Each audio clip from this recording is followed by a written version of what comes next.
In 1977, Southern California was seen as a cultural wasteland of mellow singer-songwriters in their hot tubs, drinking white wine and snorting cocaine in the Hotel California.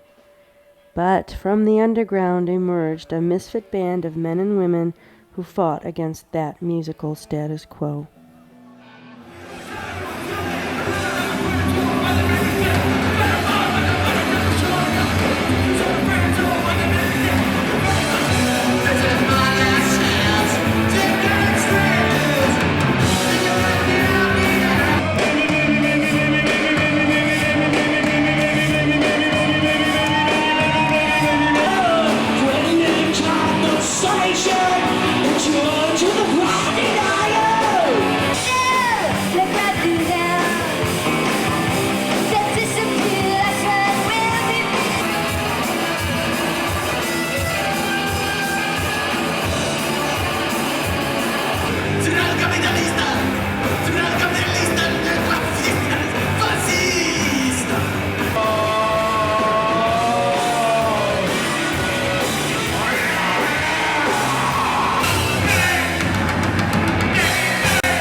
Hi, I'm Exene Cervenka.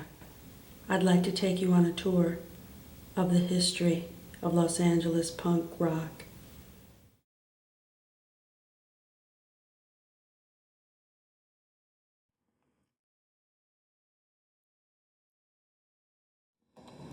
This is Brendan Mullen. He began the club The Mask, which was in a basement off Hollywood Boulevard. And it was the first punk rock club in Los Angeles. Because at that time, the Whiskey and the Starwood and Gazzarri's were either having top 40 bands or heavy metal bands. And what was the name of that band with David Lee Roth? What was that called? I can't remember. Anyway, they were playing on the Strip in those days, but the punk rock bands couldn't. So we would rent halls or play at the Mask. These doors, this door here, is actually from the Mask. And you can see some of the graffiti that was written in the late 70s, 76, 77. Here's the Dills on stage at the Mask. You can see that the graffiti swastikas, some racial slurs, some anti-women statements. We had a little bit better sense of humor back then. We were a little more free in what we could say, whereas now people have to worry so much about being politically correct. You can't really say things like black fag or circle Jews today. Here's more of the Mask, and this door, the graffiti on this door is actually done in chalk. And I did this many years ago, in 1977, and it's still intact.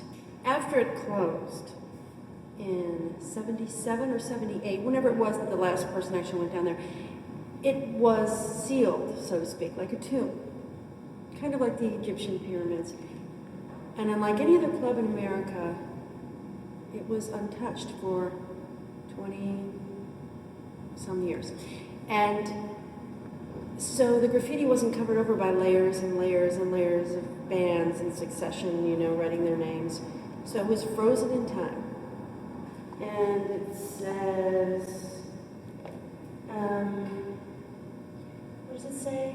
X boring as in knitting. I don't know if that's about us. Anyway, someone to bury because he got my cherry while I was feeling merry. This little dickie lost his cigarettes. Spelt wrong. Before there was no doubt, there was Orange County. Kids of the Black Hole, Adolescents, T.S.O.L, China White, and those bands recorded on Frontier and Posh Boy Records. The first time I saw the Adolescents, I didn't view them as a good band.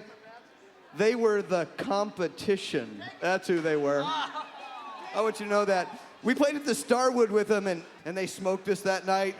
They killed us, so just so you know. They like set the standard for OC. Like we thought we were happening, and they fucking killed us. Killer guitars, killer vocals, killer drums. The Blue Album, I listened to it, so go home and listen to it. So everybody put your hands together.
Here is the bags. Well, I can't, okay. See, aren't you just going to show this and have music playing? Okay. Alice Bag remembers. I was teaching school sometime during the 70s to go see Elton John perform in the Cher Show. The bags wore paper bags over their heads. Were they making a statement against fame, a la, there are no heroes in punk rock? Or was it a political guerrilla attack? Or maybe an elementary school-style arts and crafts takeoff? There was no manifesto, so we as the audience were left to figure it out. And when they finally did take off their bags, we saw that Pat Bagg on bass was a goth goddess, and Alice was a spiky-haired frenetic screamster who sung in both English and Espanol. The Germs. I don't know what can be said about the Germs.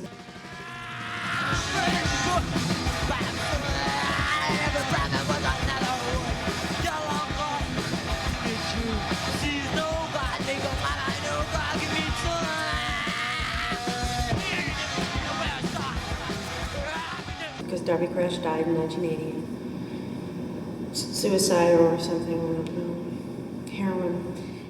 The Germs were LA's most notorious band, consisting of 4 Hollywood brats that became emblematic of the Hollywood scene. Darby Crash knew no bounds on stage.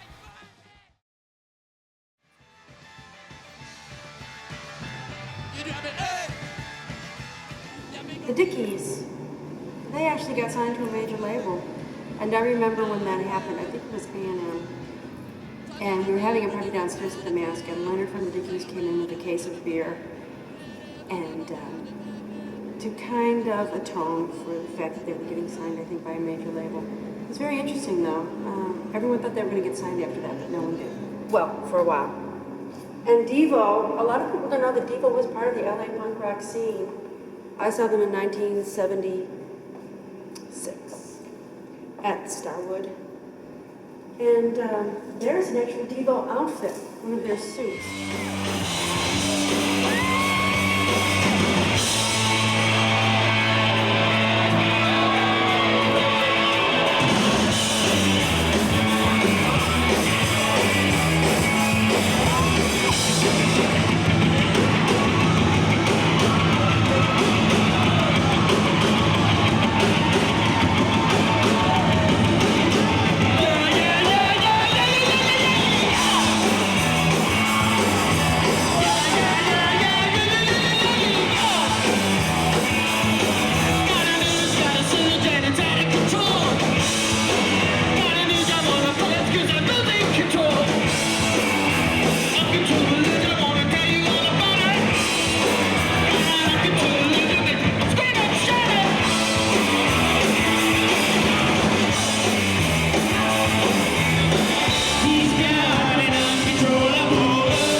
For those of you that think that Devo is not a punk band, one just has to remember what the hippies screamed at punks from their cars. No, they didn't scream Black Flag. but Devo.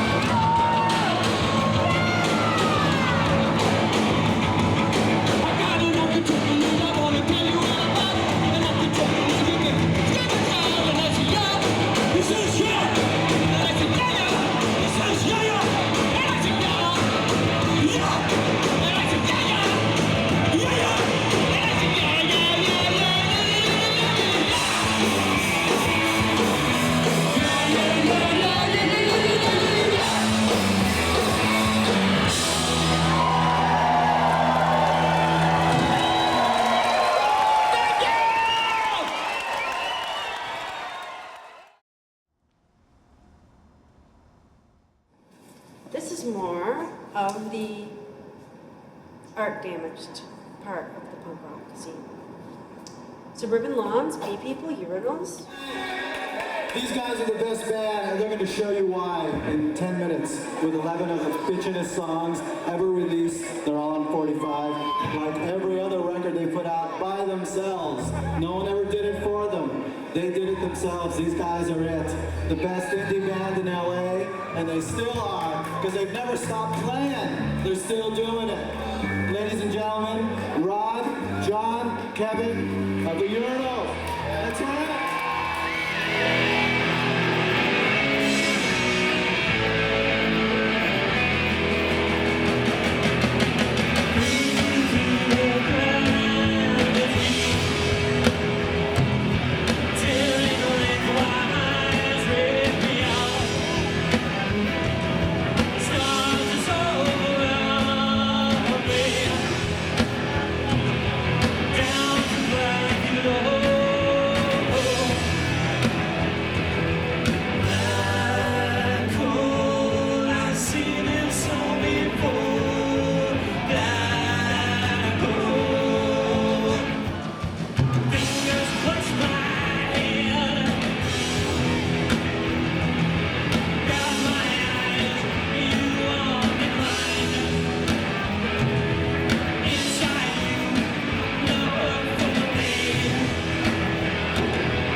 The Human Hands were different, I believe, than most of the bands that were playing in the late 70s, musically and lyrically. I think they touched about everyone, and now they're going to grace you with their presence here. Although they didn't release a full-length album back at the time, Bruce Leisher at Independent Projects Records did a couple things that you can still find their stuff. So if you're interested, go out and look for it and find it.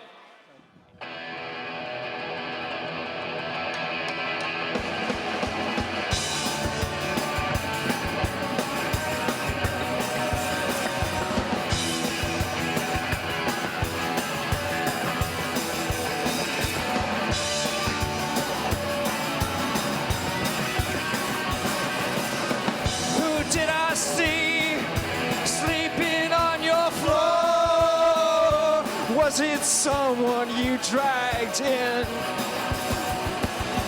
Don't look at me like you've seen it all before. You haven't seen anything yet. The end will not be happy. The end will not be happy.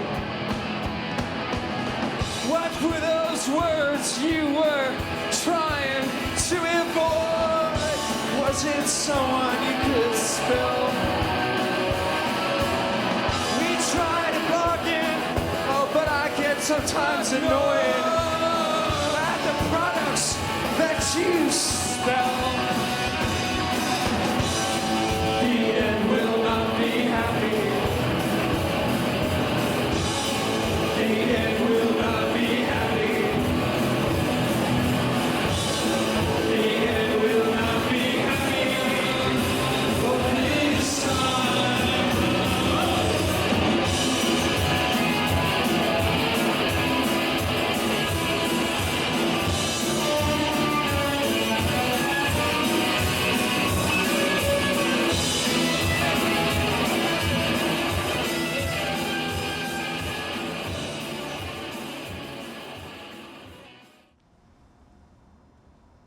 Margot. She was in a band called the Go Gos. Here she is again. Here's the Go Gos. Very daggone, very bright. They had the most wholesome image of all the bands, and yet they were the nastiest of all the bands. I think they did the most, what kind of things can I say? Sex. They definitely had the highest sexual escapade quotient. Okay, here's the Go Gos. They really liked appearing as girls in cold cream and towels. This is really important because it was the only band from Los Angeles that was taken seriously. 5 girls in their underwear. Oh. Who would have thought that these wild party girls would bring home the gold? With their surf guitars and melodic beat, they were the first all-girl band to appear in the top 10. A far cry from the Canterbury days. Well, I guess their lips weren't sealed after all.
what should I say about them? The crowd were kind of a surf band, beachy kind of band.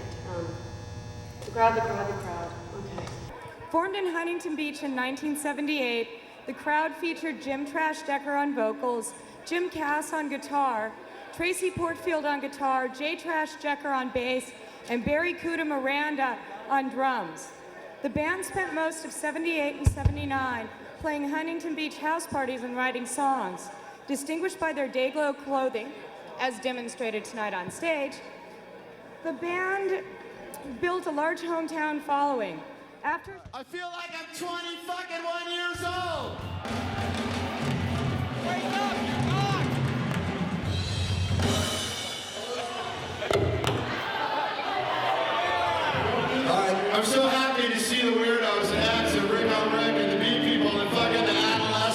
fucking everybody that I was in love with when I was 20 years old. Huh? I love you. Politics, politics, take your ball. Who's the difference in the direct baseball? Riding to the man to the one day good. Living to the girl with the salary time. Politics, who's the control? I got the man. Who's the control? Money by the city, carrying on the will. And then you got the man, I think you're never fine. Tell me all I do, nothing got so done. Politics, politics, nothing gets done. Politics, who's the control? I got the man. Who's the control? Sure, to the dog, he's acting in the credit. You're the one fucked up, no matter where you're at. It ain't the crowd, you don't know what to do. I never tell lies, I never tell the truth in politics. Who's the control? I got the man. Who's the control? Oh!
Well, Black Flag had lots of different singers, and they had a lot of impact on society and on youth today.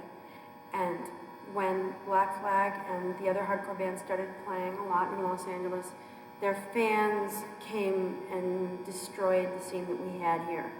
And so they did quite well with their fans, but their fans didn't really like a lot of the other bands, so it was kind of a problem. It was the first problem we really had in the scene, besides the police, the media, the corporations, and the public in America at large, and the fact that there were no clubs. Then there was the hardcore scene to change things. But now, you know, it seems in retrospect that it all was one thing, and the hardcore scene really was an important part of the punk rock scene in Los Angeles. T.S.O.L would become one of the most influential bands from behind the orange curtain. Fronted by Jack Grisham, whose notorious stage antics were always a crowd pleaser. Be it True Sons or True Sounds, these boys really could pack a wallop. Any band that could sing about the evils of politics and then sing about fucking the dead is okay by me. But we're here to give T.S.O.L their award for their achievement in the field of punk rock. And we could stand here for an hour and tell you how great this band is, but we know you don't want a history lesson, so with no further ado, T.S.O.L. Look, hey, you want to know what the running joke is this evening? The fact that between the three of us, we only got 10 fucking teeth left.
no way I can remember all those fucking words. All right then. Let's get this art show bullshit on the road here.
This is nice. I like bald-headed little guys. To do a little fucking after the show, you know what I'm saying?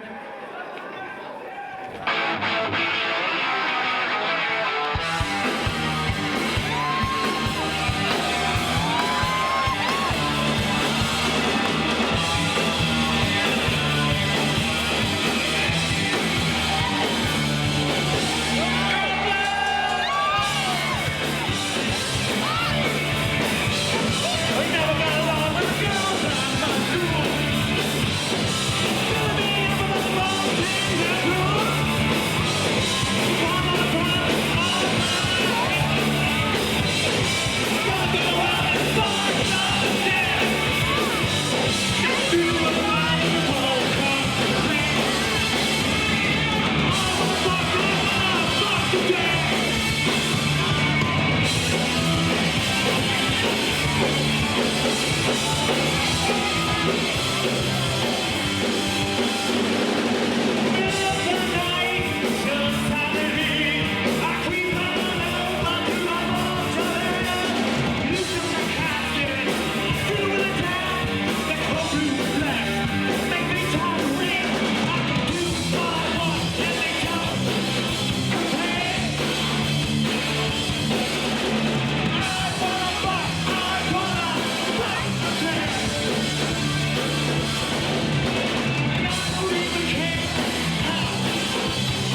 Slash magazine started in 1977, and it featured bands from Los Angeles, New York, England, all over America.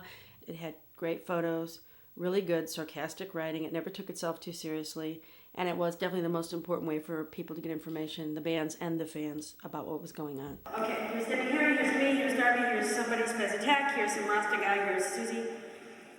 Okay, here, Johnny went.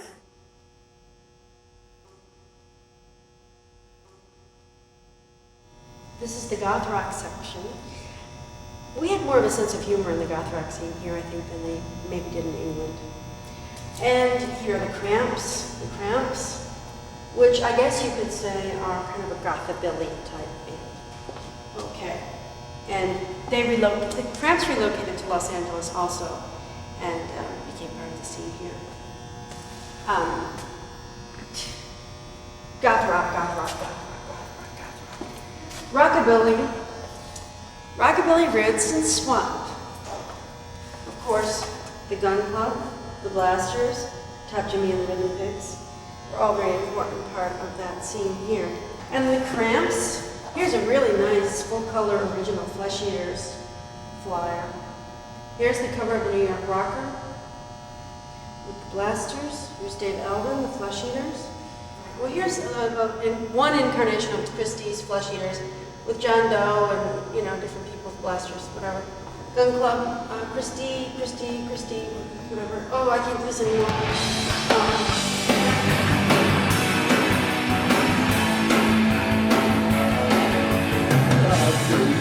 I've seen it all.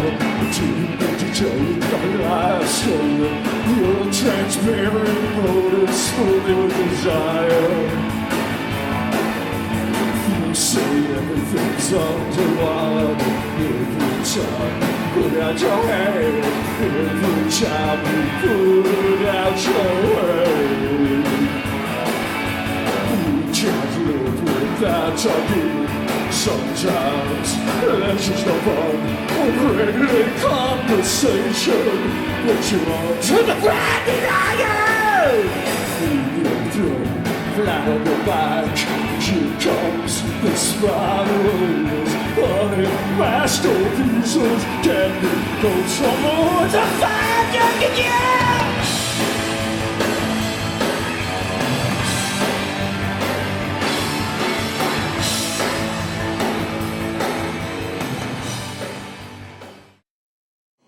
Okay, Fear was the band that said, New York's alright if you like saxophones.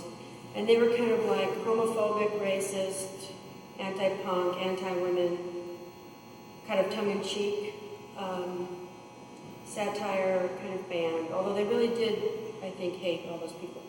Okay. Social Distortion were the undisputed kings of Orange County. They formed in 1979 and are still going strong today. Kind of a cross between Hank Williams and Sid Vicious. They stayed together long enough until people finally took notice of their music and their endurance paid off. Mike Ness's guitar and their skeleton logo guy.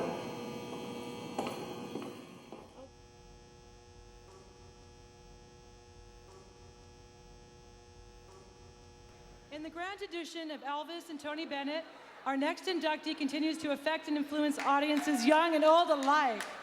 He made a big impact with his contributions to the groundbreaking Tooth and Nail, Beach Boulevard, and of course F-Word Live at Mabuhay. Still standing alone and barefoot, please welcome, whoopee, here he is now, Rik L.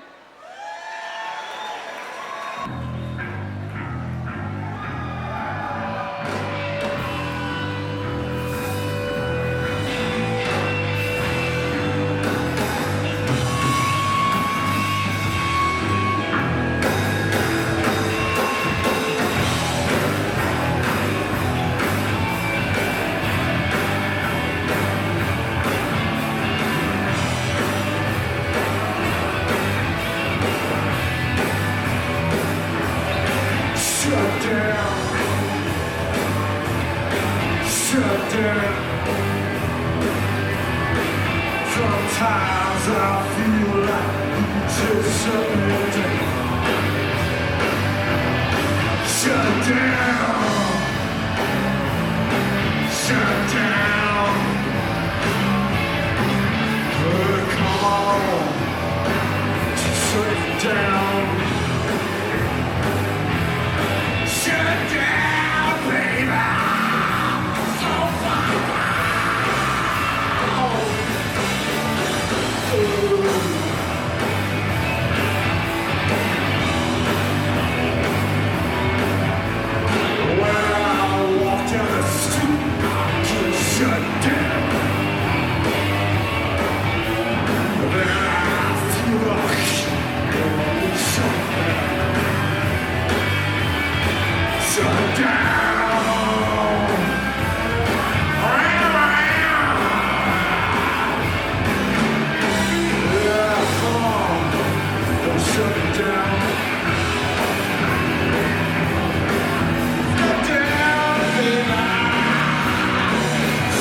right.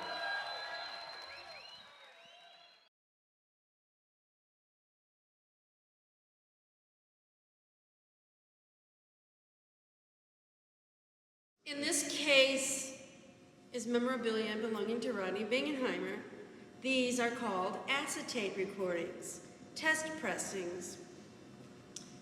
These are cassette demo tapes of various bands, including Salvation Army and Circle One. Rodney Bingenheimer had a club called the English Disco. And here he is with the Ramones. That's him. And he's up there with Deborah Harry. He was a very important person in the LA punk scene because he was a DJ at K-Rock who was the first person to play punk rock and new wave music. He mostly played English music, but then he started playing some of the LA bands, including my band, X.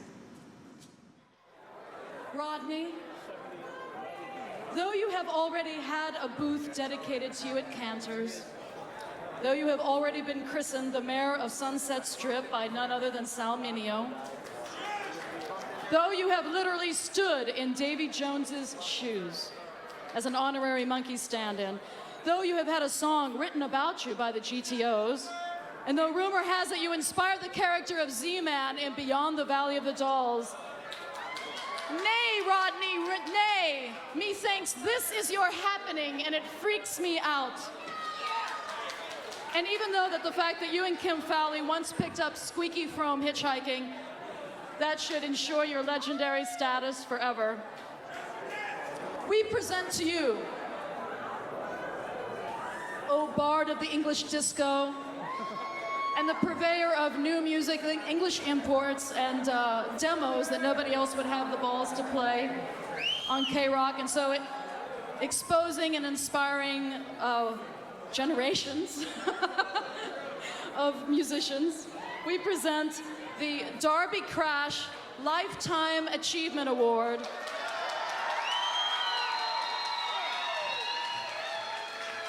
Which, see, we have the same hair.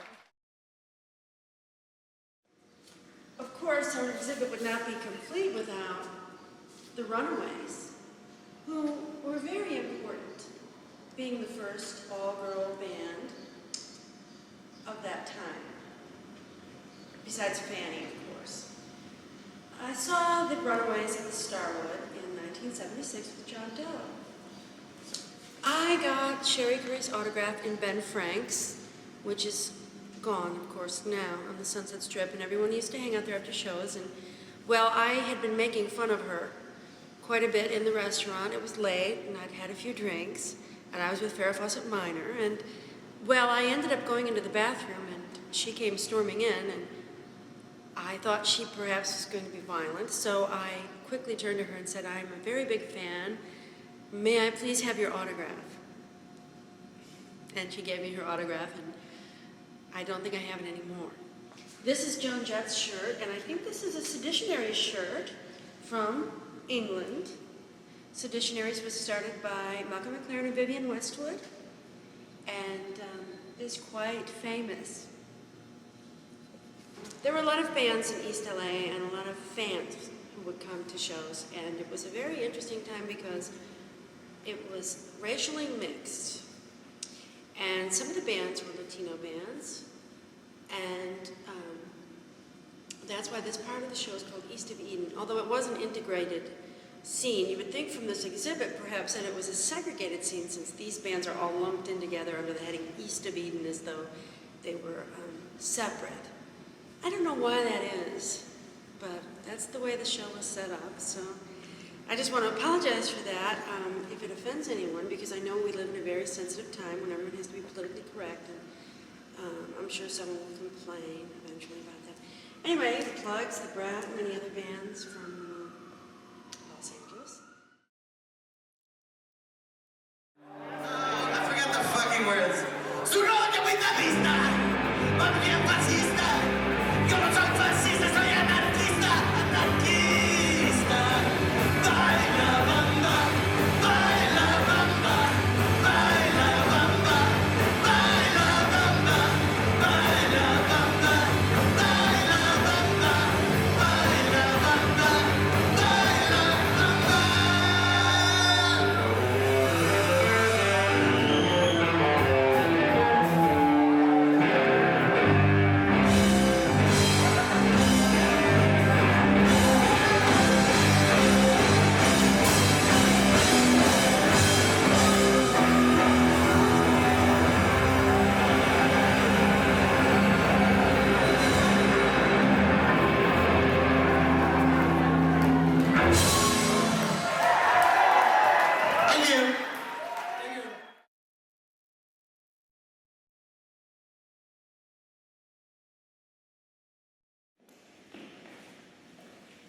I'll bet you didn't know about the art scene in Los Angeles in the late 70s.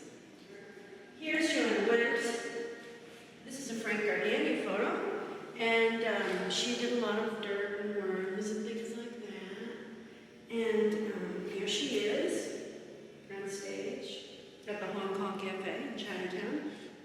Some of her flyers, these original flyers, that she made. This is Richard Duardo. And he was an artist that was based in the Highland Park area. And this is an ex-poster, a poster on Dada. We knew what Dada was. In fact, punk rock was very Dada. Raymond Pettibone, of course you all know who he is. And Lou Beach, Mike Girard. He has quite an exhibit going on here, doesn't he? Gary Panter. He was completely ripped off. Okay. Paul Reubens, the Pee Wee Herman Show, is part of the punk rock scene. It was produced here on stage. So, I used to know Paul Reubens in Florida. I was a waitress then in the 70s. And what I like about him is, you might not think he's punk rock, but he is because he's original, and that's what punk rock is. It's not about wearing a uniform or anything like that. So he had this show called Pee-wee's Playhouse, and they did it live at the Roxy. And Gary Panter was part of it, Tito LaRiva of the Plugz, Mark Mothersbaugh of Devo was part of it. And then they had it on television, and it became the greatest television show for children of all time. And as my friend Tammy Martin said, it was conceived for children, but born for adults. The word of the day is... Paul Reubens.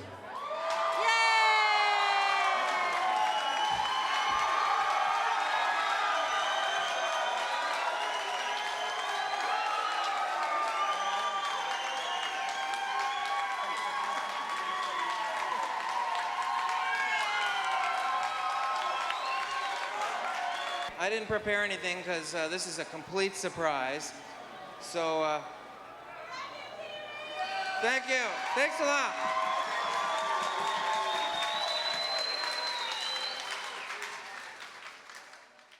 This better be just, this is the Kipper Kids, and, you know, performance art. And one's married to Bette Midler. One's married to Bette Midler, no, I don't know which one. Maybe this one. Okay. 1977, the word from Hellin was that a new wild band was in town, one that she was sure I would just love. Only the news of the Screamers could bring me 3,000 miles back to LA.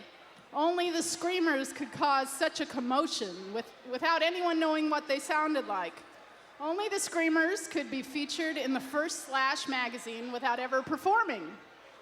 Only the Screamers could be the antithesis of New Wave and yet get away with I'm going steady with Twiggy. And some of the only people who were lucky enough to experience the Screamers are in this room. The Screamers, with the hypnotic lead singer Tomato Duplanty of X's Adult Books fame, was one of the most theatric and one of the most riveting live bands. Even though the band recorded but never released a single note, the legend is still apparent. A band that appeared in a massive photo layout in magazines before they even performed a show is not only punk rock, but pure show business.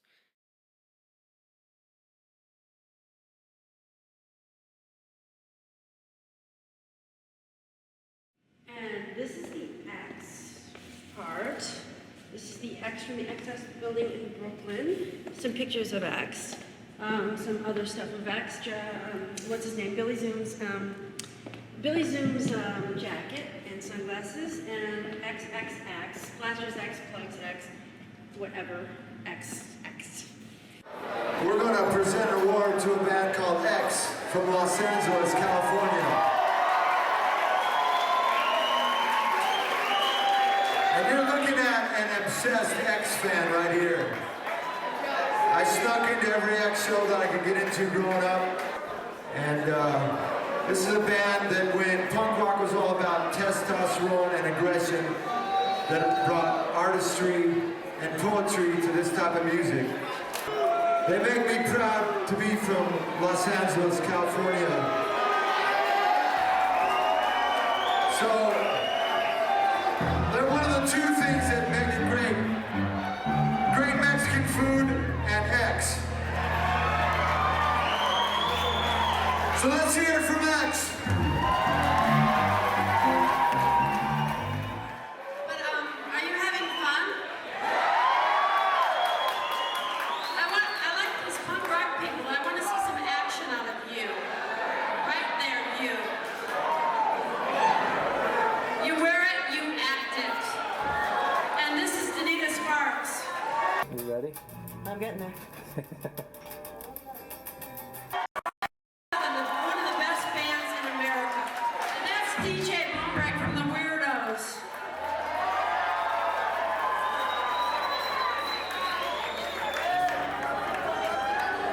Come on, let's have some fun.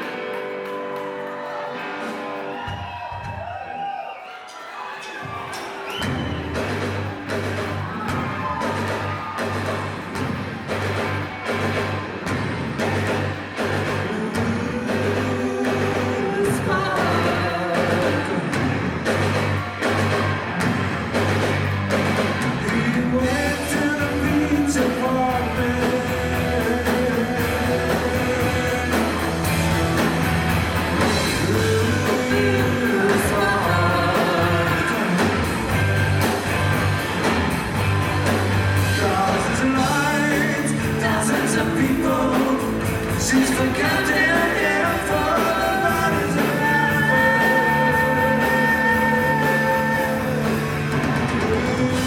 Suck up and sing. Suck up and sing.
same scene, and yet their homes were so different.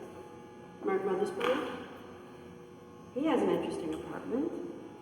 And Jerry from Devo, well, theirs are kind of similar, really. But then when you look at Belinda's and Pleasant's, you can see how different they are from Devo and from the brothers Alvin with their bunk beds. Here's John and myself in our house with all our old thrift store things and religious items. And here's Frank. All she's got is a little bed and a guitar. Okay, now we're going to go over here to Flipside magazine. Flipside started somewhat as a response to Slash, which was for perhaps more older, intelligent literary types, you know, and this was more kid-oriented, more, you know, just going out and having fun and watching bands play. And here's Trudie on the cover of Flipside. Now, Trudie wasn't really in a band, but she was a very important person on the scene and very symbolic of the women at that time. And Danger House singles. And a Danger House LP of Randy, Black Randy and the Metro Squad, with comments from a radio station that say this. Black Randy and the Metro Squad passed the dust, I think, on Bowie. Talking headish rhythm. It's all very danceable and unmelodious. This is great. Oh yeah? I think differently. It's fucking excellent. Theme from Shaft. If you like silly music, you probably die listening. And this, Yes, L.A., was a Los Angeles compilation album. And it was a response to the compilation album that came out of New York, produced by Brian Eno, called No New York. And that was the No New York scene. So we said, No New York, yes, L.A.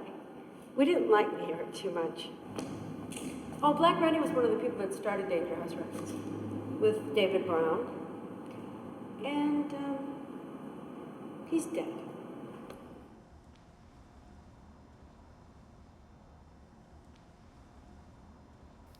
The Weirdos were the first, and some say the best band in LA, and they set the trend for what was to come.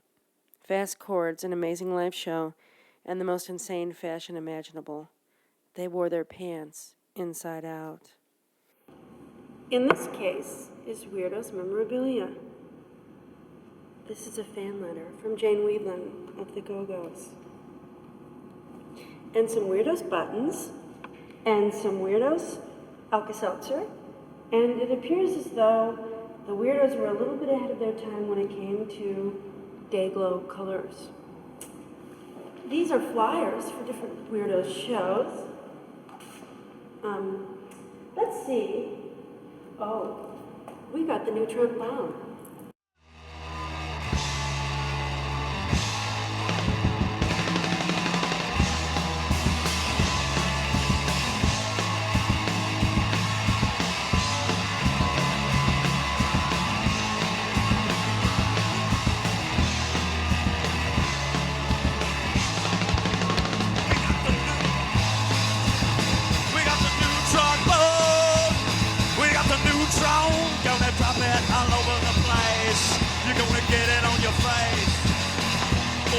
From the land of the free. But don't blame me, we got the neutron bomb. We got the neutron bomb. We got the neutron. We don't want you, we want you better. United Nations, and NATO won't do. It's just a red, white, blue. We got the neutron bomb. We got the neutron bomb. We got the neutron. The way it's got.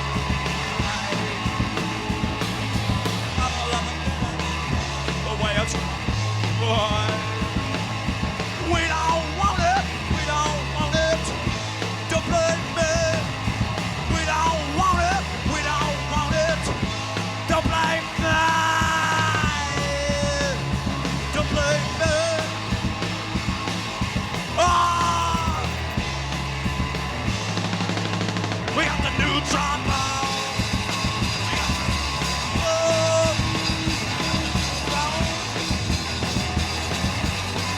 gonna get it on your face. For an aid from the land of the brave. But don't blame me, got the neutron bomb.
I hope you enjoyed our tour of forming the early days of punk rock in Los Angeles.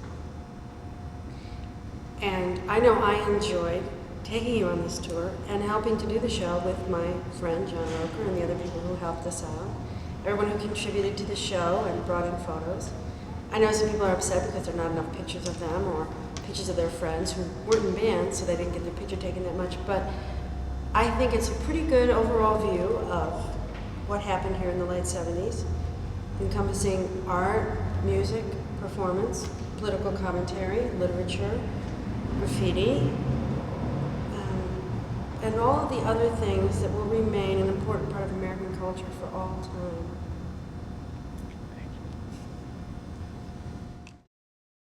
Some of the bands that were involved in this scene were Human Hands. I'm gonna fucking kill you if you keep stopping that fucking camera. Okay. We don't have battery, we're on power, it's fine. Is a Jenny Lenz collage. Jenny Lenz took a lot of photographs. And here's some more of her collages. And, no, I don't know. Jenny Lenz, you can just use a piece of this, okay? Like, Jenny, you're gonna have to edit this and cut it and make it seem like it's sensible. Okay. Wasted Youth. Wasted Youth. To Rodney from LA's Wasted Youth and ICI. Without You, We'd Be Nothing, July 1982. But I don't think it's really a platinum record. I think it's just fake. We didn't get any platinum records, none of us. Well, maybe the Go Gos. Did the Go Gos get a platinum record? Yes. Well, the Go Gos got a platinum record.